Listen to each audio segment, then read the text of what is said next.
I just wanted to make a quick video just to show some of the most easily found sources of wild food. I live near the sea, so there are a few in here which are more specific to the sea, but a lot of them can just be found everywhere, growing wild like weeds. So if you're ever completely stuck out in the wild, it's good to know about them if you don't already. Seaweed, so good for you, contains pretty much all of the essential minerals that are available, more than any other plant. No species of seaweed which is poisonous, so you can pretty much eat whatever seaweed you can find. It's best picked straight off the rocks at low tide when it's at its freshest.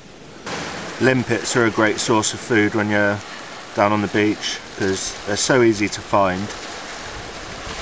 You just need to prise them off and boil them for a few minutes just till they come out their shells easily.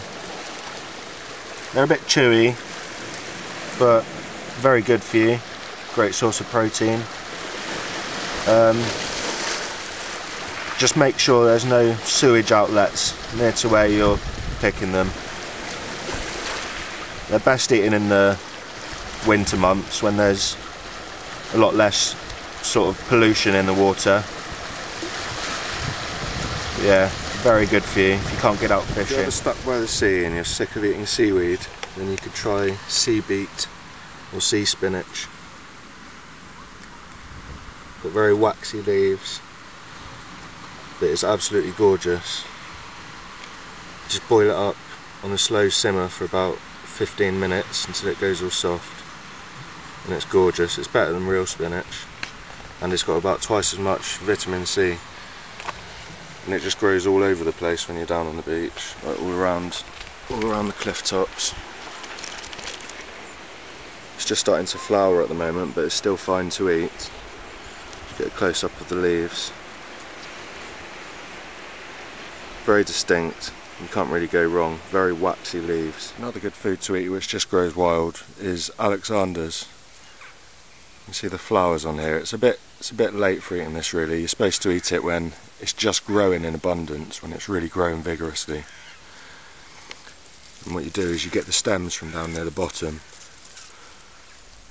and you cut them off, and you just lightly boil it till it's soft. It's got quite a strong taste, kind of like aniseedy, but with a bit of butter on it. It's gorgeous. A bit like asparagus really. And it's really good for you. And you just find it all over the place. Stinging nettles, find them everywhere, and they're full of vitamin C. And the stings disappear as soon as you cook them, even lightly. So don't worry about getting stung. And yeah, they're full of vitamin C, really, really good for you. So if you've got nothing else to eat, you can always find stinging nettles. Good old dandelions. Again, really good for you. If you eat the leaves, especially the young leaves. Again, full of vitamin C. And the young ones don't taste too bad. The big ones are a bit bitter, but the small leaves, gorgeous in salad. A great plant to know about is wild garlic, or ramsons. It's just coming to the end of its season at the moment, but you find it all over the place in the woods, in the woodlands, normally around bluebells.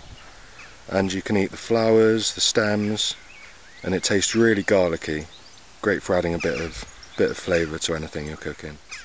Bit obvious this one, but it will soon be blackberry season, producing thousands and thousands of lovely juicy berries. You can also boil up the leaves to make a tea. But blackberry is just amazing food if you're there at the right time before the birds get them. Another good one to know about is this sticky weed. Everyone knows it has the little balls that grow all over it, and you can throw them at people and get them to stick to it. I think they call it sticky willy, which is a funny old name. But you can eat it, it's perfectly edible, and it's good for you, and it'll help you survive, which is the main thing.